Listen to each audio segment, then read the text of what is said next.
priori, je crois que c'est bon de faire le bilan de la journée. Donc, qui a commencé plutôt tôt parce qu'on était debout dès 4h30 du matin.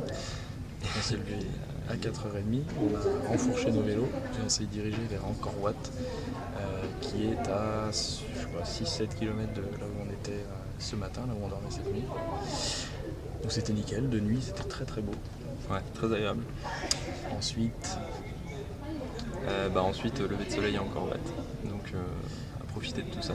voilà, il y avait énormément de monde, mais beaucoup de monde. C'était très agréable. Manière de commencer la journée cool, Ouais. plutôt sympa, étant donné qu'on avait pas mal de kilomètres qui nous attendaient après.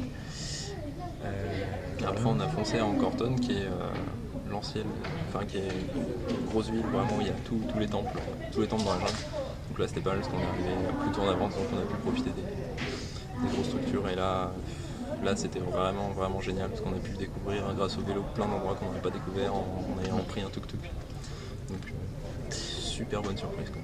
Donc voilà, on s'est permis d'aller dans des endroits où les tuk-tuk ne vont pas, on s'est permis de prendre des petites photos rigolotes à droite à gauche, de faire nos petits montages, des raccourcis, des petits chemins en forêt, on s'est bien fait plaisir.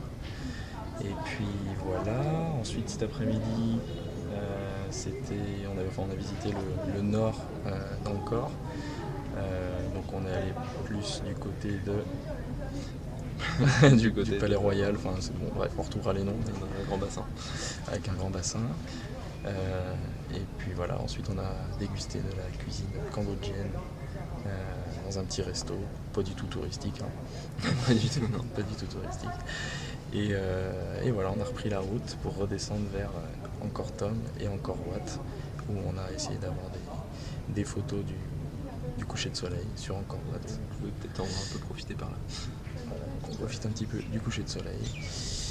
Et voilà, maintenant, après une chute à vélo seulement, et quelques super chemins empruntés, on va rentrer vers Siem Reap et repartir demain matin vers la Thaïlande pour retravailler lundi. Voilà. En tout cas, 24 heures de voyage, 24 heures sur place, mais super rentabilisé. Super bonne surprise. C'est pas une grosse surprise. surprise. Un coin super touristique qui a vraiment moyen d'être tout seul, tranquille. Donc encore à vélo. Super expérience, on en redemande encore. On en redemande encore.